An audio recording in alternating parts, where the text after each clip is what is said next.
That's okay. Sorry. That's why I wanted to give you 30 seconds. I didn't want to, stop talking. Hilarious. Snacks off the table. Make good choice.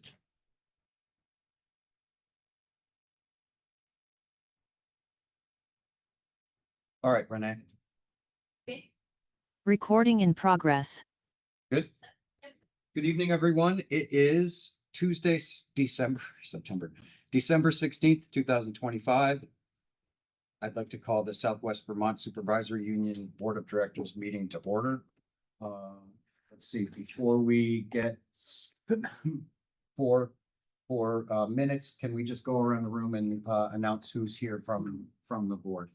Starting down with Todd. On Todd Wilkins from Arlington Smart Everybody. Jeff Leak from the Company Taste Board, Shasbury. Go ahead, Rick. Pretty Molyneux, baby. Scott McEnany from the MAU Board, Shaftesbury. Beth Wallace, MAU board. Glenn Pitteber, MAU Board, Wilford. Katie Aiken, MAU board, Bennington. Sandy Foster, Pownell, Elementary board. Right, so first on the agenda this evening are public comments. Do we have any public comments?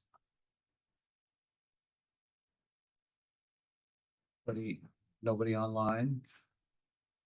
But here? Item 2 on the agenda is the consent agenda, which include minutes, warrants, retirements, resignations, and nominations. If there are no objections, I'd like to move those all as one. May I have a motion? I'll make that motion. Second. Motion made by Jeff, seconded by Glenn. Any discussion? The only thing I'd point out is that for the new special ed hire, they do have an issue with warrant or unlicensed provisional license. So I just wanted to let that be known. You know, because they came from business world, it's going to special ed as a first year person. I You know, feel the same way when I was reading that. it looks like there's no education training at all, so. And they're working with our most needy, I guess. I had seen, sorry. Any further discussion? Okay, hearing none. All those in favor of moving the consent agenda, please signify by saying aye. Aye. Those opposed? Aye. Jeff.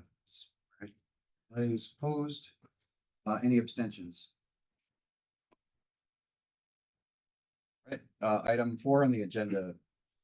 Sorry, item 3 on the agenda, operations, of which there are none. So we'll move to item 4, FY 27 budget discussion. I think this goes to Renee.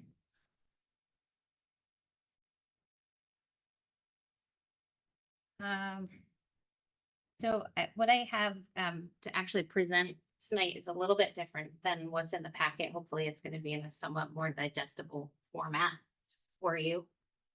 So draft 2, to get us started.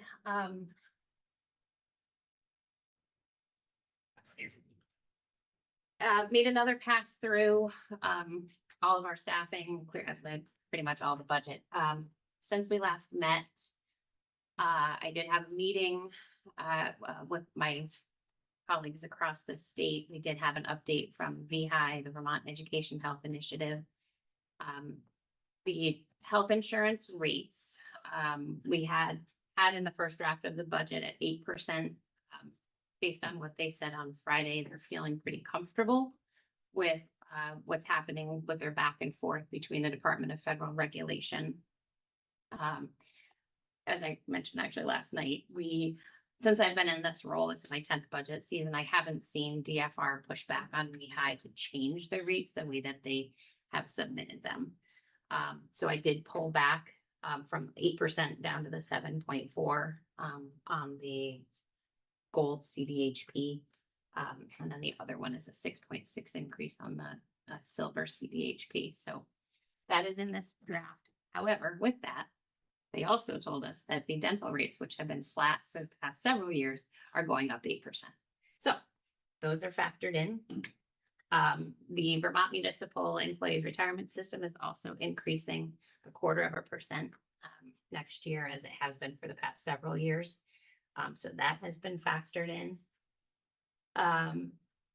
Just a couple of minor changes across the board otherwise, but we did see a somewhat of a decrease from draft one, so we're down to a 2.5% increase over the previous version. Now, I do have factors built in for all of our staff for potential salary raises, knowing that our collective bargaining agreements are all currently under negotiations for both support staff and teachers. So those are kind of unknowns, but we do have factors built in for those. No changes with FTEs as they were presented before. I did have one correction because I had missed one, even though I had reported it on the FTE listing in draft one was a clinician that has been picked up in draft two. And then just a reminder from draft one is that we are pulling some early ed staff out of the consolidated federal programs, federal grants, and pulling, they're fractional FTEs, so those have been pulled into this. It was in draft one as well, just with the volatility and uncertainty as to what's happening at the federal level, slowly trying to inch things back into local budgets by little. So these were the first steps towards that. So with pulling them in, we also did have a reduction, or we did a reduction of 1.8 FTEs, which is coming from our tech department and early ed as well. So with that, I will move on to revenue streams. So we have several different revenue streams that come into the SU. I mean, mainly the assessments from all the member districts are coming in to pay for the expenditures. But before we get to that point of the assessments, we do look at fund balances or any deficits for any of the departments or functions, how we break these out. Any interest earnings get applied. We do have a census block grant, which was introduced into legislation a couple of years ago, which was basically the revamp of special education funding. So Act 173, I believe, not 73, 173 was special education, early essential education, and then our extraordinary reimbursements. We try to estimate those and apply those before the assessments go into the member districts. So the census block grant for FY27 coming into the SU is $7.7 million. This is based on a flat amount of $2,350 coming into the SU per long-term membership. And what that is long-term membership is the average of the previous 3 years of average daily membership. So essentially what I do with this comes in as a lump number, but because we keep all of our special education costs by district, I take this number and break it out by district based on the ADM of every district and then apply that before those assessments go into the local budgets. So those are the dollar figures for the census block grants for each of those districts. And then the EEE grants, that comes in at a flat amount as well and is distributed or calculated on the average daily membership of grades 1, 2, and 3 in the prior fiscal year. So again, it comes in as a lump. I break it out by district and that's how it gets allocated out. So those are just some examples of the revenues that are coming into the SU. So we get to the assessments, and what I did have in the handout is my not really for presentation, working sheet. So this is, I know it's loaded with numbers, so I basically am trying to consolidate this down again, make it a little bit more digestible. But so our general services, basically everything outside of admin and special education and early education is lumped into these lines here. You can see them broken out by member district and what the percentage changes are.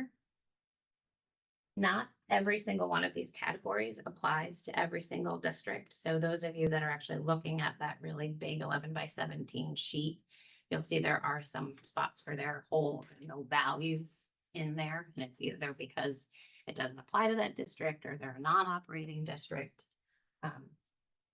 So it's, like I said, it's a working sheet of mine, but I know some people like to drill into the details, so.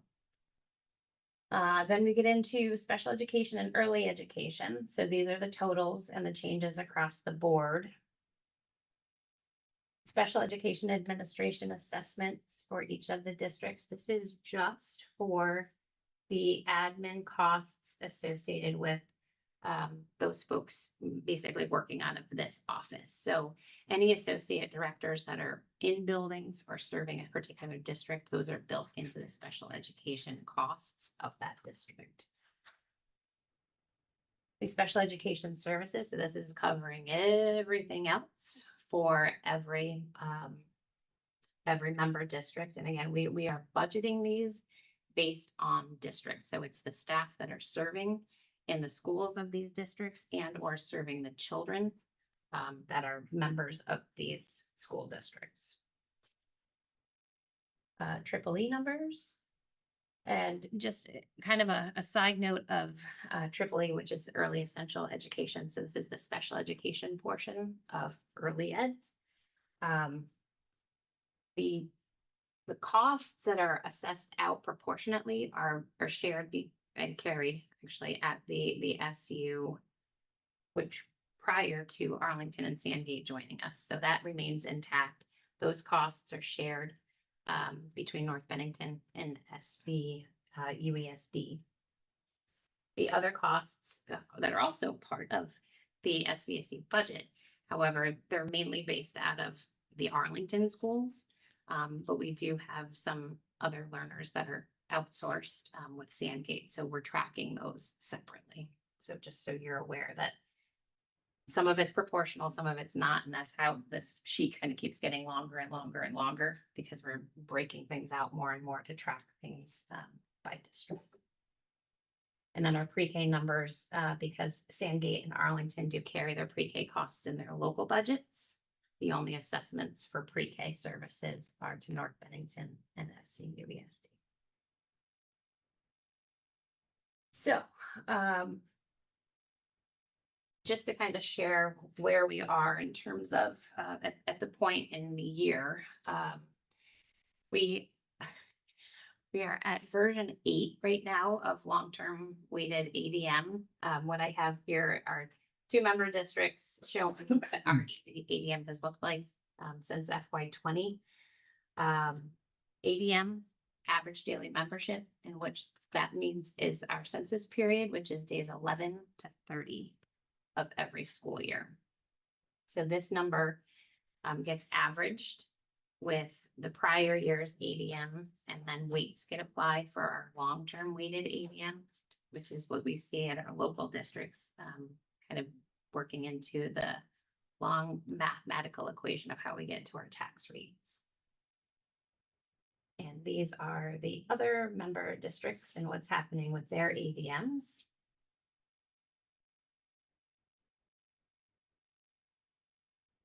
So then to summarize what we have here, the budget before you, draft 2, expenditures of just over 38 million, which is a 2.5% increase over the current year.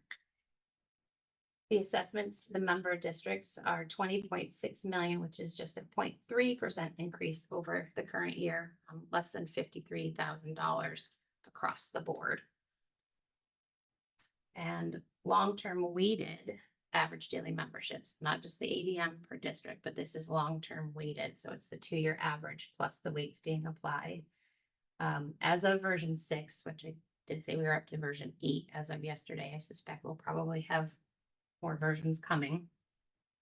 We were at 5,900 and change. Last year we were at 6,200 and change. So a pretty significant drop in what we're seeing. So this translates into the tax increases in most cases that we're seeing at the local levels.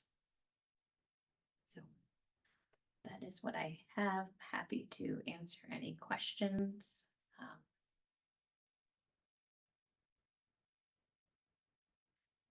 Are there any questions for?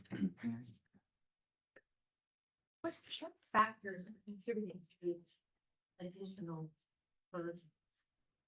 What's making you go over and redo or look at, why are you at version 8?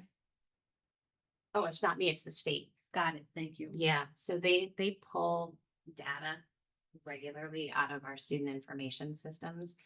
And right now, because of the period that we're in, the AOE started last year, they're gonna ask Superintendent Payne to certify Mhm. that the number that they give us on this long-term weighted ADM is correct. Mhm.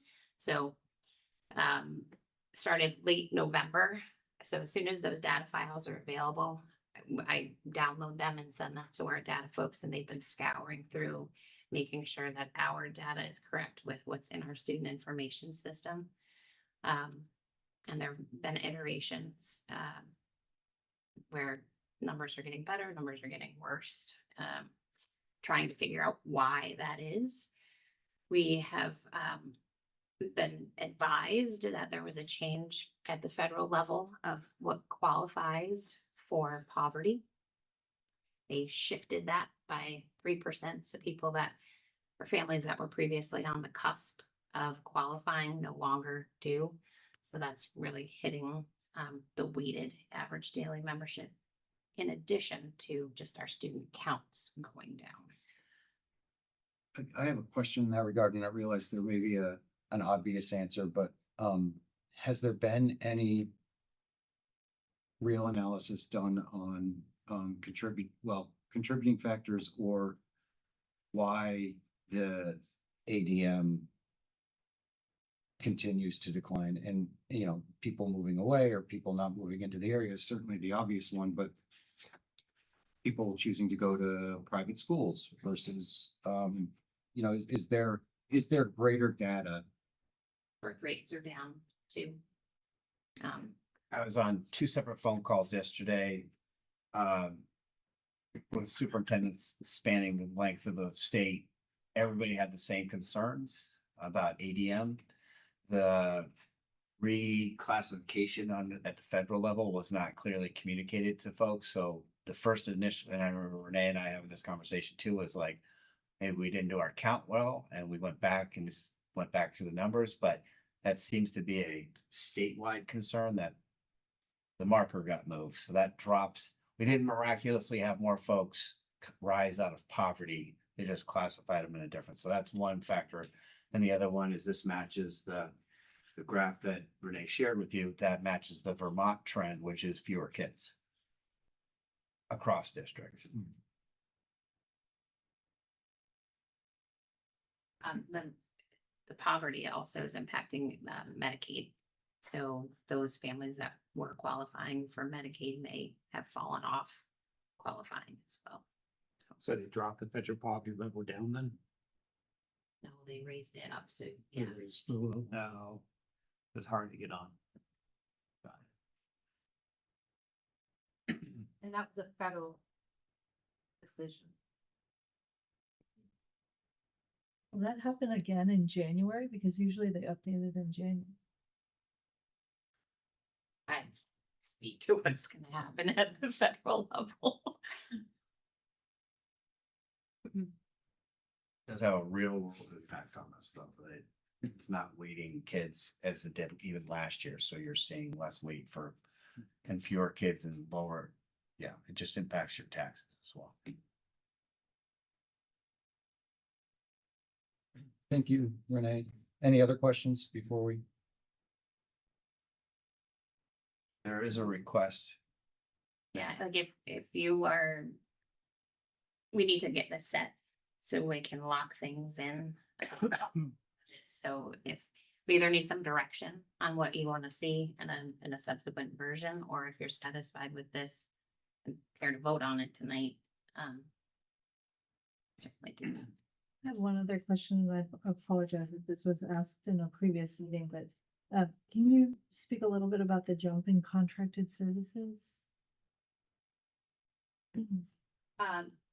Attributable to a couple of things. So I have that actually, I think it's on the second page of the handout. So one notable piece was the, Nick, help me, what are we calling it? Is it apprenticeship program? Oh, the register. So we put money in the budget to support those efforts. And then coupled with that, we had some learners move into the district with specific impairments that we have hired for, but we also needed additional contracted services for those, and they're sizable, so that's why there's such a jump there. So it's safe to say the salaries and benefits should be locked down for now. We know those numbers are set for the most part. We don't. We don't, This contract negotiations are happening And they're not meeting again until the end of January, so there won't be January any. 20th. So there might be some wiggle room with the salaries then. Potentially.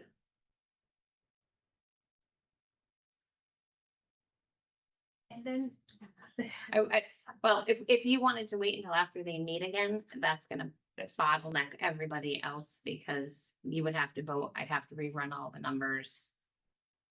And then every board would have to meet again prior to the end of January.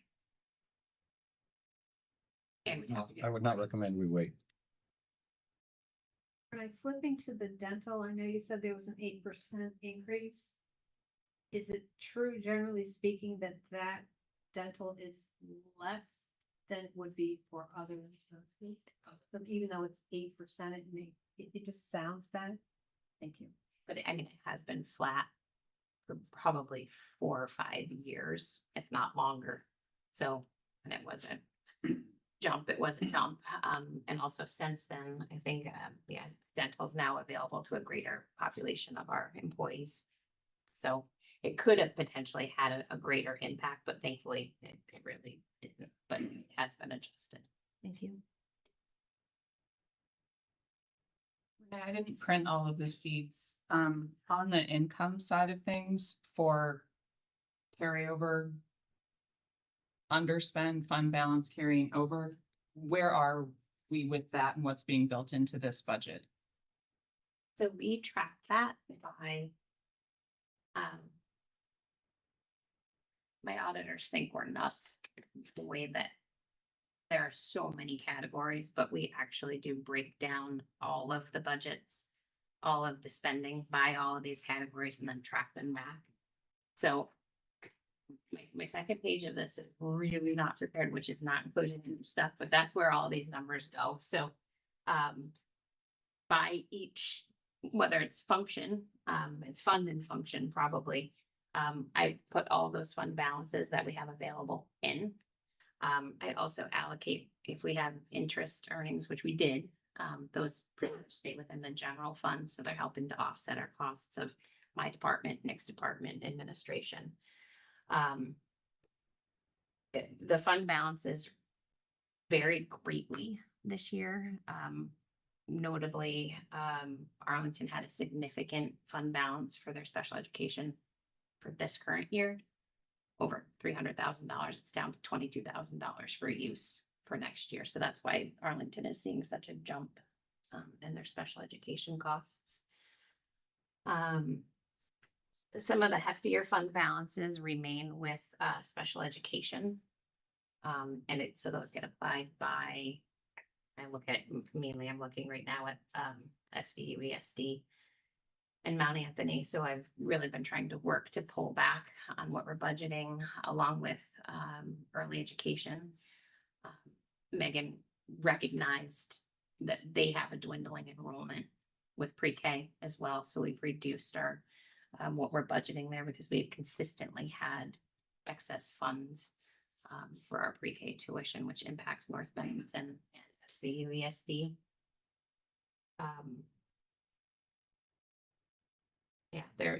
It really depends on how the prior year has gone. So it's not a blanket answer as to who has fund balances or what departments do or don't. It's really across the board. But when we're approving a budget, we're approving expenses. Correct. So the assessment takes into account then the budget minus the fund balances that would carry in, and then the difference of that being the assessment out to the member districts. And then, yeah, and any other revenue. So- So the census block grant, the triple E grant, The or difficulty in having the conversation just for like public consumption about having a conversation about a 2.5% increase is this doesn't reflect anything about what comes back in income. Right, this is just what's being planned for expenditures. right, your assessments across the board are up collectively only by 0.3%. But again, when you break it down by district, it's, you know, some are more, some are less, and it depending upon the category. Yeah. Some are more, some are less. I did have Amy, I think a couple of years ago, Nicole, you asked her kind of a comparison, like a year by year comparison. I did put that together and put it, in, I had Amy upload it into the packet today. But the numbers that I gave you, and they're here, I mean, I'm not hiding anything. It's No, I just- don't, no, I just didn't print it, and I think for people to understand that there is that other component. That impacts ultimately then what gets charged out to the districts, which then translates into a tax rate. So while the public doesn't vote on the $38 million budget, the $20 million assessments gets built into all the budgets that do get voted on. Right. It's a very complicated. If you'd like. Yeah, so I'll make the motion to move this as it stands. I'll second it. So we have a motion made by Jeff and seconded by Ray. Any discussion? Okay, hearing none, all those in favor? Aye. All right. Those opposed? Any abstentions? Okay, thank you, everyone. Thank you, Renee. Renee, thank you. Up next on the agenda would be policies. There are none, so we are on to the superintendent's report. Only item I'll add to the discussion is that the treasurer's report has been moved from the consent agenda to FYI. And that pointed out to us that the treasurer's report is generated outside of our office, and so it may not arrive on the same timeline as an agenda for the board. So we're putting it there for those folks who want to see that when it is made available to us, we'll be putting it there for information.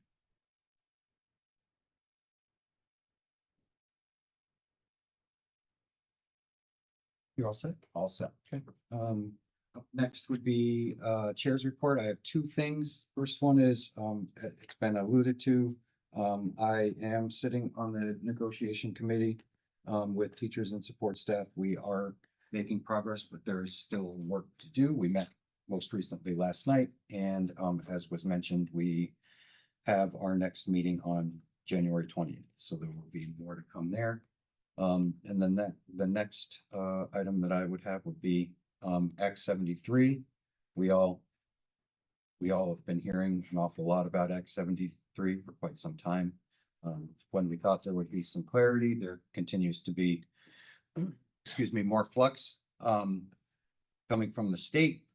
And I think it's probably past time to have conversations about what we would think of our next steps to be as a supervisory union, recognizing that, you know, around this table, there are representatives from several districts, each of whom probably have slightly different or substantially different perspectives on what they would like to see the most out of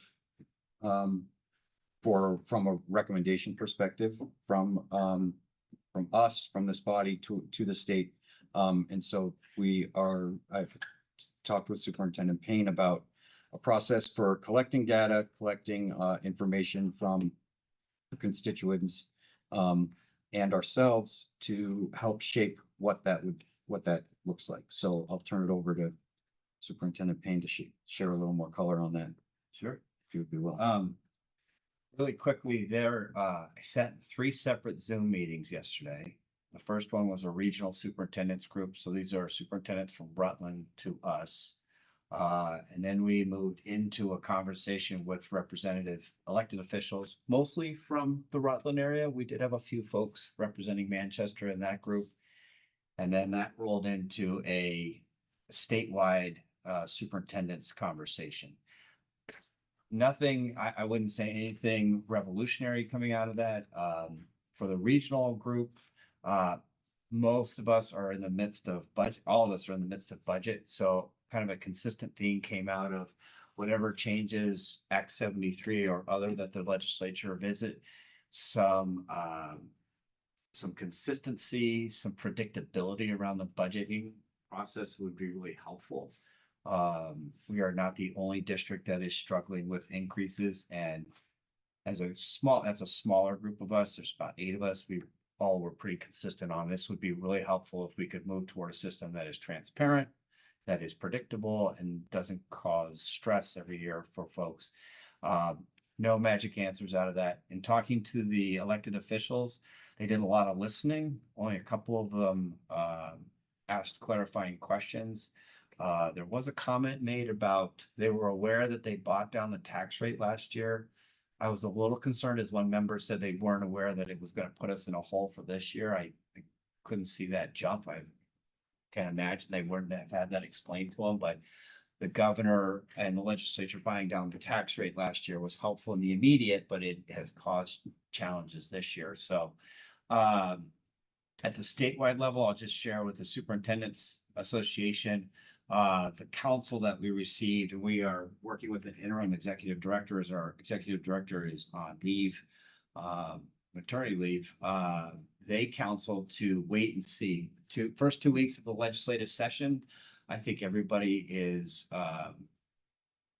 interested to see the positioning that's going on. If you've seen the December 1st letter, you know that the governor had a statement to be made within hours of it being presented, and legislative leaders have weighed in as well. So with the curveball of no map going into that process, at least at the superintendent's level, folks were kind of, hey, take a minute, let's see what we see what the political winds are kind of lining up on. But in all 3 meetings, I didn't hear anybody put forward a bright idea to address what was the original group's concern around finances. I do think it's important, Nicole and I have had a couple of conversations throughout the fall. I do think it's important to have a working group designated from this body. So that would be my first suggestion. The second one is there was a survey that went out in the fall. There were lots of surveys that went out in the fall. There's a really good one. I think it came from the VPA originally. And I had Katie West cut it up and shorten it. And I provide copies for everybody here to see as a suggestion of putting that out in the community as early, maybe before we go away for break. And then we could support it through, social media and the banner saying, hey, there's this survey. We'd really like your 2 cents worth on this, get some feedback so that by the end of January, we could bring that back to a working group and say, here's your first snapshot at a community's thought around Act 73. So I brought copies if that's all right. Scott, I'll be happy to share this with folks. Folks can take a look at it. It is a draft. So if you have a question and you see a question that you feel is understand what you're asking here, Tim, or would you please consider this? It was probably twice as long when we started, and we kept chopping it, thinking that it get to the question we're asking, and also maybe encourage more folks to stop talking there.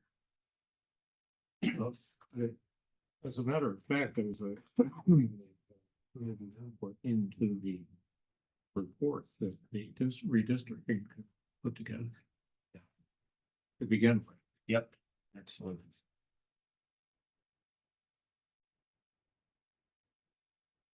Any questions, comments? Be great to get a survey out. I think it's relatively easy for us to do. Like I said, we would support it with some messaging in the community, making sure folks are aware that it's available. I think leaving it open for 6 weeks, I think is fine. It would give us time to get through the holiday rush when folks might be really busy, and then revisit it in the early part of January, and just encourage we can do that for you.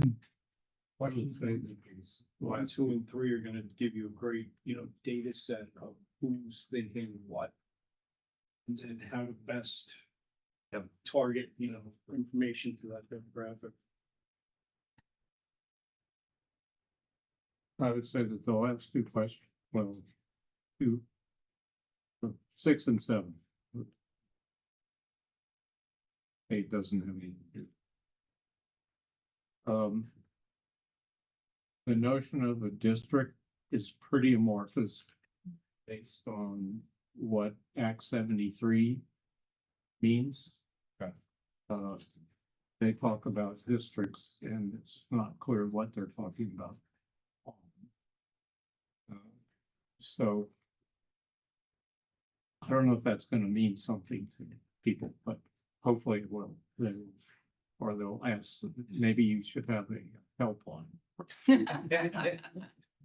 Well, it might also give you information too. You might discover portions of the population who haven't been paying attention to it as closely and say, okay, this is where we could do some education pieces and we can share some information too. To your point, do you think it would be helpful, maybe as part of the lead-in that would be maybe A glossary? a glossary? I mean, by definition, a district is a super, because I think you're right. I mean, a lot of people don't understand the overall structure. Yeah. And you may, by including glossary, you may confuse them. I'm not. Yeah. You might want to just let it be districts in whatever way they interpret it. Mm. Because we may not have Probably it, telling as well. yeah. I assume there's a, we talked about, if you use larger districts versus consolidated districts. But Yeah, I think just didn't, I'm sorry, so you're saying change it to that or? well, I'm just saying, it seems intentional. Yes. Yeah. Yeah, I had a couple of people look at it and then consolidated has a little bit of a weight to it now in the Yeah. conversation, so. Yeah. We're trying to be aware of that. I would add another option to questions 4 through 7 so that people could identify their own answers or add answers, even though you have that comment section toward the end. Yes. If you're completing it on a phone, you may not see that. You may not complete the whole thing, It's a good piece of feedback. We did a communication survey and we included a comment in each one. Uh-huh. And it blew up on us a little bit, like the results sheet got. So there was some discussion about, hey, could we put comments here and kind of consolidate them so that we didn't have comments throughout the results. Anyways, it was more of a procedural thing than anything, but if you feel like a comment section, and we did have a spirited conversation about 4, 5, 6, and 7 should it have. And I think we just put it in one spot thinking that might help folks get through the whole thing. Oh, I forgot to, this is an important idea I want people to consider.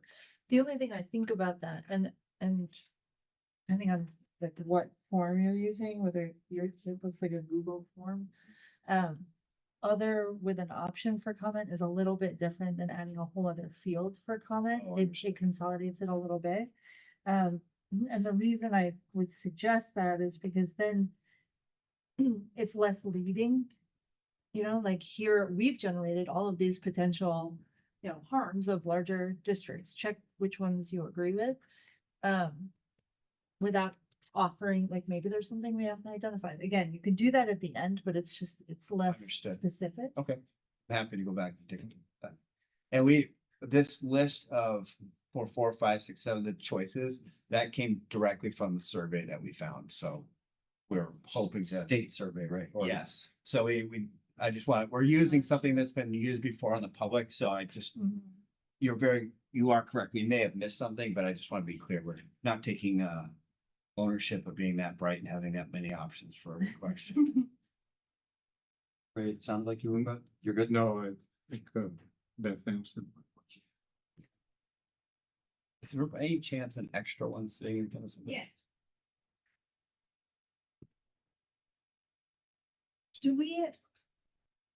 So question number 3 about how familiar are you with how Vermont currently funds its education system? Yes, it gives us good kind of foundational knowledge of who's completing the survey and what they know.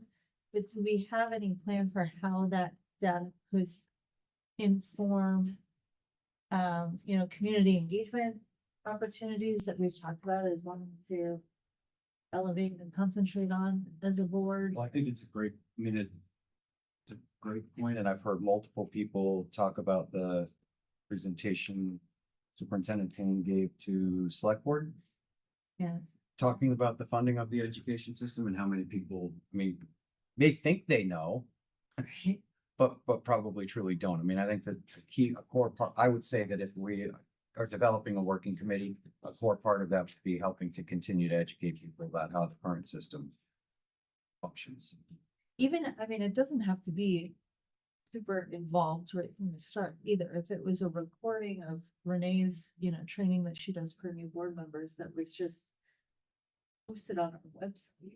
That's like a first. Or the presentation that Right, you or just gave. yeah, Yeah. or both, Right.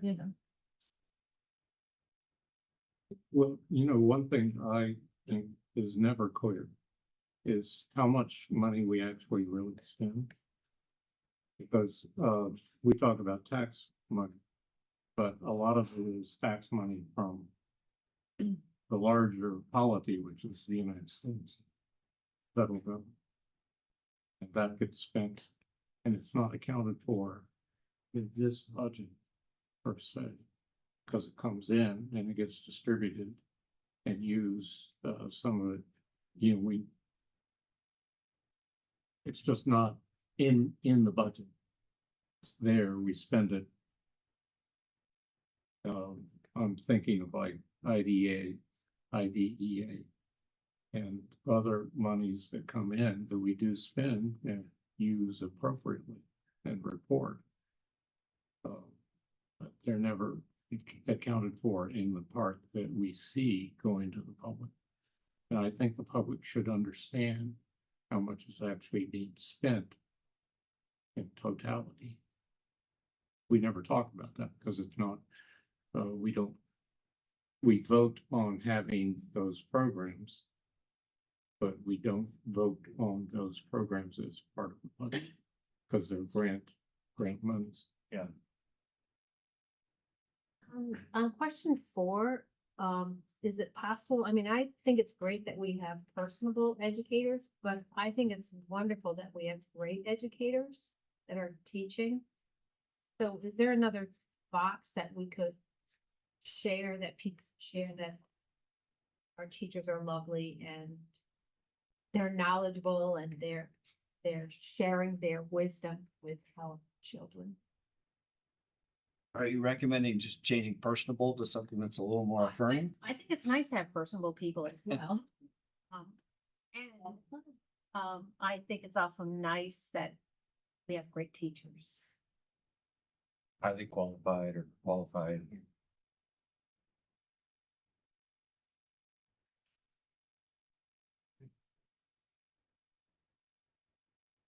Personable figures in qualified, but it's not the only thing at all. It'd be nice. Not that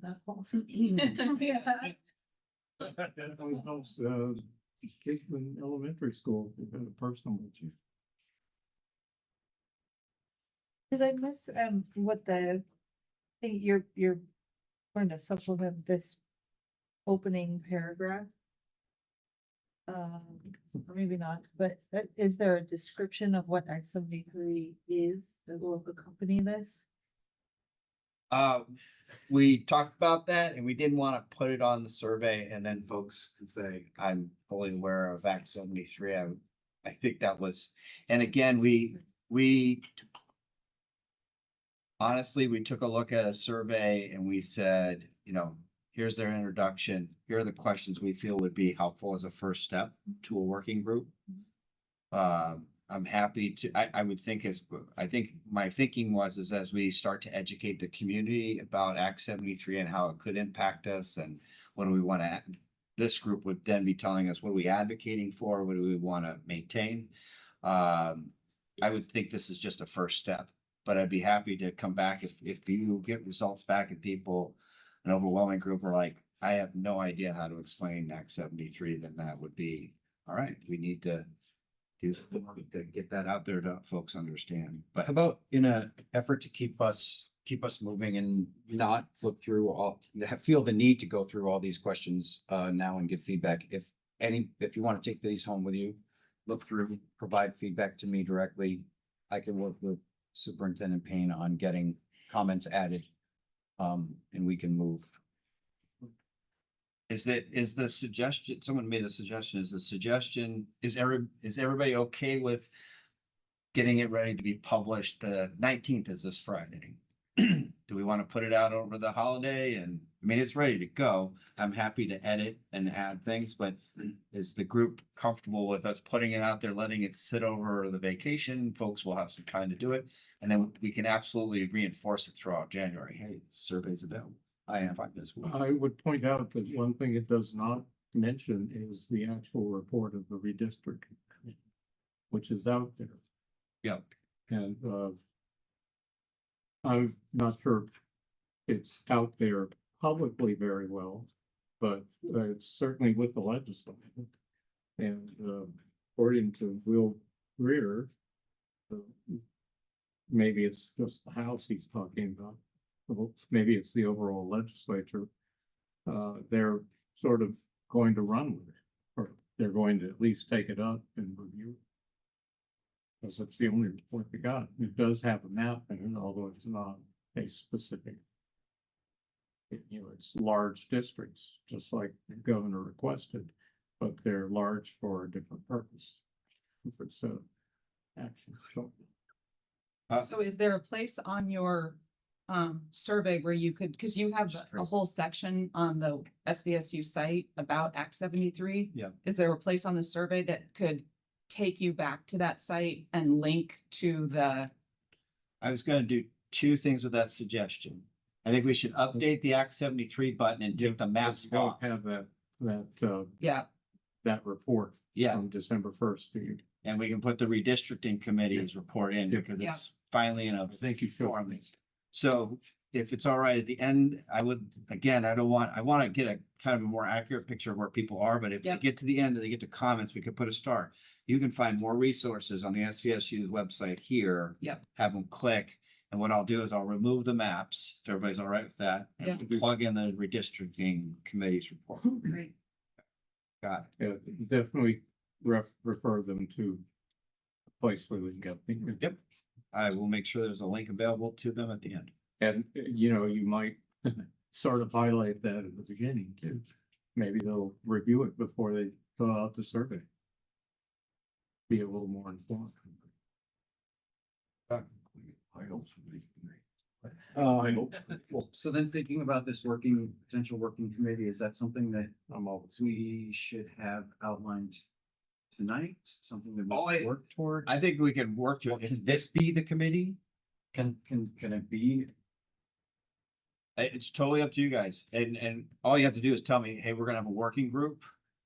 I don't think you have to choose it before we go on holiday break. I think if the group says, when we come back in January, we're gonna have we've talked to our membership, this is who wants to participate. It could be in the committee of the whole, it could be a smaller working group that says, this is what I'm passionate about. Happy to take direction. What would be the wish of the board members there? I guess it depends on if there's an agreed upon role that the working group would play, that might help determine involvement. Because if the working group was gonna meet and then everything still had to come back to the SVSU board or the member district boards, if we're just adding in another entity that isn't gonna streamline the process. I mean, part of me was thinking, part of me was thinking, well, you would want to have part of the working group be potentially a member from, at least one member from every one of the districts on this board. Well, at that point, you're almost like, well, why don't you just have it be the board? I'm okay either way. It's more a matter of making sure everybody in this body feels as though they're represented. I mean, we're not gonna do anything before the end of the year, basically. I think that sounds right. Yeah. So, I think maybe you could appoint and have a task that everybody's read this, and this. We can work And off then of that wait. idea. Yeah. We can close what we could do, your next meeting is January 28th. Yes, so that's a problem. I think. Okay, Because I think we need to have this group up and running before that. I don't expect it to be up and running before the end of the year. So Well, maybe we do need to use what the chair uses power to appoint with your assistance and appoint and let everybody know. I mean, if we're gonna use the whole SU body, I don't see that that's a big issue. It's larger. You know, given our attendance. You know, what did we made a quorum tonight? Sometimes we don't. but we could close the survey prior to that, make the Yeah. results available to members Yeah. prior to your meeting and then come in, with Yeah. a sense I of. think hey, this is that where I would be a want good to way to start. Okay. The survey. Because then we know what the legislature is doing once it's back in session too. Maybe. Maybe. Sounds like you're optimistic. I'm not optimistic about that piece. I will plan to close the survey on the 21st. That is 1 week before your next meeting, and that way we can have staff work on putting it in a format that's easy for you to read and have that available to you before your meeting. Okay. Thank you. Sure. Item 8 on the agenda is FYI. We have budget status report to be posted and treasurer's report to be posted. With that, I would like, yes, A couple things before executive session. sure. Just announcements. The VSBA, regional update email came out today, and one of the things that Jim and Melanie mentioned was one way to follow current legislative activity and comply with district quality standard governance standard 113.3.6 is to invite your state representatives to come to an upcoming school board meeting. I don't know how closely we're tracking those district quality standards and how we are following them. Which ones we're incorporating into our practices, which ones we're not. I don't want to lose sight of those expectations and then find at the time of evaluation, we've missed a whole segment of what we were supposed to be doing. Well, since all of us come from other boards, those boards are expected to follow these, right? All boards are, our member district boards and this board. Yeah, but what I'm wondering, I guess this board does enough distinctive that it probably should meet its own EQS. Or whatever they're called. Once legislative session starts, it's Mondays only. Realistically, or Friday nights. Yep. So that's the hard part. And I don't know if I didn't go back and look at the district quality standard, but Tim's hosting the monthly legislative breakfasts and does Does that. that kind of, I don't want to Yeah. sneak by the skin of our teeth, but I do want to make sure that we are paying attention to what I can those follow up on standards that. are. That's a good Okay. question. We have been, we have as a group been making an effort to invite elected officials, so. Yep. I can double check to see if that helps us with that. And then the other thing, just as to let people here know that because it does involve school representatives, the Arlington Common is hosting a documentary screening of a film called Gone Guys. Says this film tackles the quiet crisis facing boys and young men in Vermont. Screening and community panel taking place. So it's a 45-minute film that has had selective screenings throughout the state and then discussion panel groups at the end of that. We are hosting it in Arlington on January 11th. Our panel is Todd will be representing the school board. We have the Arlington school psychologist. We will have one student from Arlington and one student from MAU. And we have a teacher from Southwest Tech who will also be participating in it. Katie is helping with some of the press releases and media and communication, working with Missy. There will be outreach to local organizations. The intent is really to look at data. It's national data about what's happening with boys and young men and how they're struggling. And the hope is that it starts a conversation within local communities about what resources are available. What are we doing to try to support boys and young men? Are they falling through the cracks? Are there different systems that we need to be thinking about? So just to let people here know and to thank Tim for having Katie help with Oh, some of the PR. wheelhouse all day long. Remind me, where are we meeting in Arlington for that? It's at the Common. The Arlington Okay. Common is the right in the center of town. Just past the bank on the right. Yep. Beautiful old Catholic church. All right, moving into executive session, BSA 313A3, appointment, employment, or evaluation of a public officer or employee. I have a motion to move into executive session. Make that motion. Second. Any discussion? Oh, and to, I would also invite in Director Nick Galt and Superintendent Bing. Okay, I'll amend that motion to like Nathan was. Thank you, Jeff. Do I have an and there's a second to the amendment I second. made by Red. Any discussion? Okay, hearing none. All those in favor of moving into executive session? Those opposed? Any abstentions? If you don't mind, I'm gonna step up for 1 second before we get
Any abstentions?